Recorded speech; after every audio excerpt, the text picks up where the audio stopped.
Hello, everybody, and welcome to the second busiest week of technology of the year, the week before Thanksgiving. Yep. Our new holiday Right. tradition. How are you doing, Paul? I'm all right.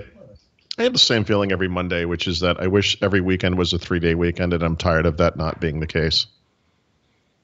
Yeah, well, before we get to that case, today's show is brought to you by SmartDeploy, folks.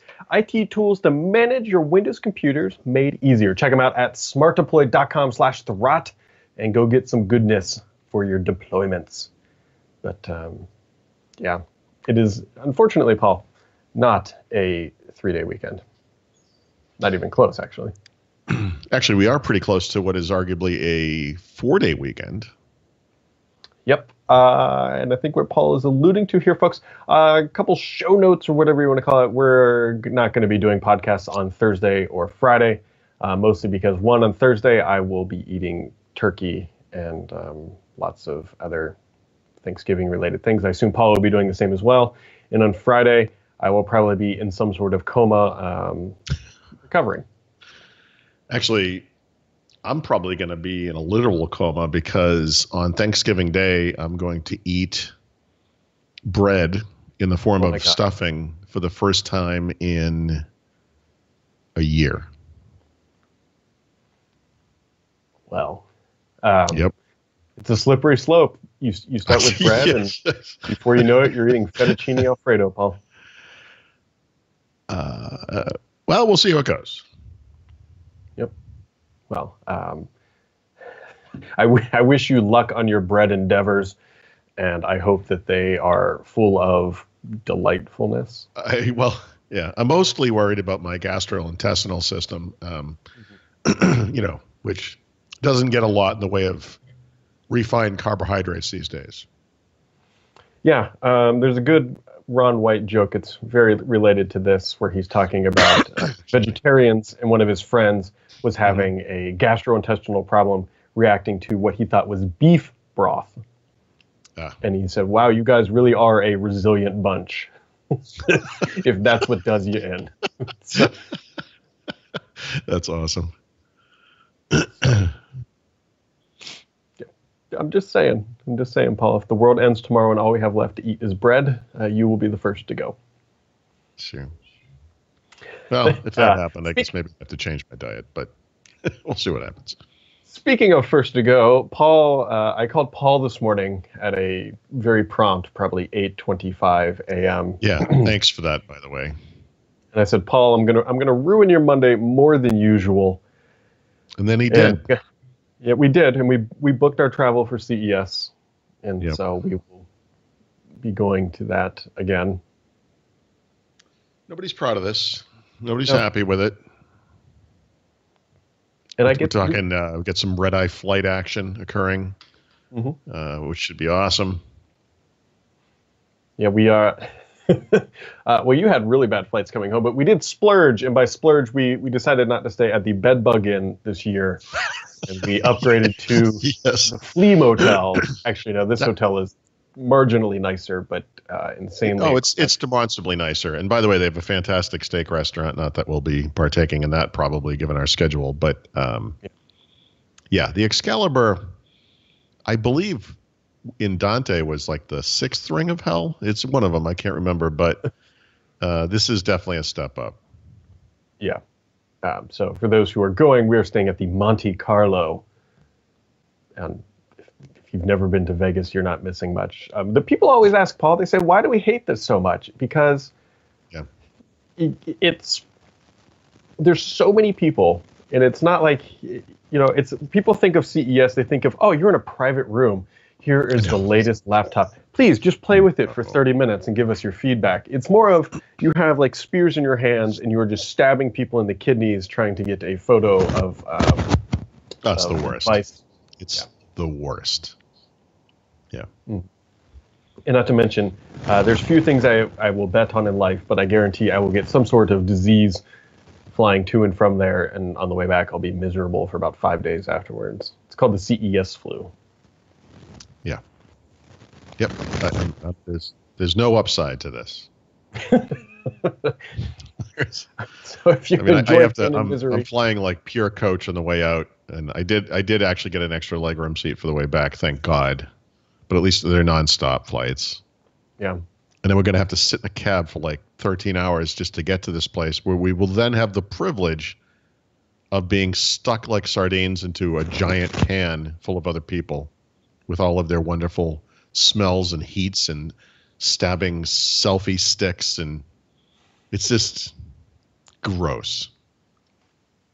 It is. And this is why I don't like going to Vegas, because the show will quite ruin it. I believe actually anybody can start to go now, and it's interesting. It used to be press only or media, but folks, let me explain something.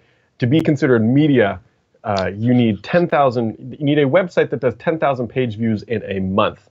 That might sound like a lot, but I can assure you that it is not. You could spin up a web page, just spam some links out, and you would too could get 10,000 page views. Even we qualify. Yeah. I mean, we qualify at the end of the day. But I even think just like general consumers can now register for this, which I actually wonder if that's a kind of sign of the times that they're trying to juice the numbers, eyeballs there, because I feel like CES always had like a consumer day or something, or some ability for normal people. Maybe I'm thinking, I might be thinking of E3, but it was very prominent when I was registering. Have you registered, Paul? Yep. By the way. Oh. Wait, yeah. Probably not. I've done everything, but actually, I'll have to look. I might have. I don't know. I feel like aren't you kind of automatically in? I don't know. Like, I made it a very detailed assertion when I was registering to click the little button that says "Do not give away my email address or phone number." Actually, I didn't even put my real phone number in, so somebody's randomly going to get a whole bunch of calls, I assume, from China. Right. I don't think they ever respect those check boxes, but I tried. So sure. Did I register for? I don't think I did. And I got an email about this on September 6th. Yeah. Speaking of things that are not so bad, Paul. Speaking of things not so bad here, I am. If you notice, one computer, Miracasting. Yep. Look at no wires. Pick it up so we can see for sure. Yeah, this is where the HDMI cord is like hanging off. I upgraded this thing to 1709, and Miracast is now working. It is noticeably slower though than the old Surface Book, and I'm not sure why, but interesting. It is working here. So, I also did my annual Miracast usage over the weekend. Because I had to update the Windows 10 book, and one of the chapters dealt with Miracast, and still works. Yep. Neat. Yep. Anyways, speaking of still works, Paul, you took the time out of your day to review an adapter. Yeah, I am. It's funny because the packaging, which is you can't see it now because it's kind of above my head, but it has made it to my wall of fame. I thought it was so cute. It's like a little pull-out bed. What do you call those beds that pull out of the wall, like a Murphy bed or something, or trundle bed? It was like a little bed for the adapter, and I was like, I need to write this up. This is beautiful. So you did. Congratulations. So I did. Yep. This is one of our better shows, by the way, folks. If you're just tuning in for the first time, this is as good as it gets. So just settle in and enjoy. Yeah, actually, one thing that I am going to post probably tomorrow. It's almost completely written. Paul, I've been in. I think I've told you this or mentioned it several 184 times, but I'm in some sort of like IoT version of hell right now. Nothing is turned off during this podcast, but like half my stuff works, and I got to tell you, I've never feared software updates so much until iOS 11 came out, and it has broken my entire setup multiple times, just like that. I wish I could have timed that or made that happen on purpose. But there, Alexa, turn on the studio. Oh, that is amazing. I have no idea why these things just shut off. Well, no idea. I solved a similar problem because my office was painted a week ago, whatever it was. And to make that happen, I had to move everything out of the office. And then you can kind of see the piles of crap behind me. I'm still not kind of moved in. I moved my desk back into the middle of the room and just put the basics. I kind of rewire, you'd do wire management and stuff. I was kind of trying to make it a little neater. And then I thought, I'm going to handle this like you handle it when you get a new computer or a smartphone where you only add things as you need them. So I just put the basics in here. And what I found is that aside from the fact that it's a largely empty room with nothing in it, what I don't have are a bunch of little devices chirping all over the place all the time every time I say something. And I have to say, I kind of enjoy the peace and quiet. Yeah. Well, I got nothing. I have no idea why these things. It's only like one or two of the little iHome plugs, but something is happening between my Echo, that plug, and the app updates. And ever since I've installed iOS 11, they randomly just shut off, as noted 30 seconds ago. So I can tell you from being on the iOS beta that they raced forward with iOS 11.1 and now 11.2, and I think they're on the 4th or 5th beta. I don't remember exactly, but it seems like there's a new one every couple of days. So they're clearly trying to fix the problems, of which apparently there are many. I use iOS on an iPad basically to read, so I don't really see too much, but I've heard a lot of complaints. And so speaking of complaints, Paul, it is Mobile Monday, and why is the Pixel a lie? Well, I mean, fundamentally, it's because the promise of Pixel was that we're not going to just rebrand someone else's phone anymore. We're going to actually make our own phones, us being Google in this case. And that's not what they're doing. In fact, especially with the Pixel 2 and Pixel 2 XL, those devices are very much exactly what Nexus was before, right? Where they would go to a manufacturer like HTC or LG and say, we'd like to use this phone. We'd like to sell it. You can sell a version of it somewhere else, which both those companies have done. And they basically throw a new body on it. They might add a different component or two. I mean, somebody pointed out that the Pixel 2 XL has some kind of a AI processor in it that's not even turned on or whatever. Yeah, sure. I mean, but that's not super difficult stuff to do. They don't make these phones in any way, by any definition of the word make. Obviously they don't manufacture them. Nobody does that. But, they designed the Pixel 2 with a team of 2,000 people from HTC, which they later acquired. I mean, I just don't. The problem I have with this thing fundamentally is that it doesn't really matter how they bring these devices to market when you think about it, except for the fact that they brag about it, and then the press routinely just picks up the story. You've seen this story every year. This year, finally, Google is serious about competing with the iPhone. This is the third or fourth year in a row I've seen this story. When it happens with the Google Pixel 3 next year, we're going to read it again. And it's like, can we just be honest about what's happening here? I mean, they owned a smartphone company for a little while, Motorola, which they drove into the ground.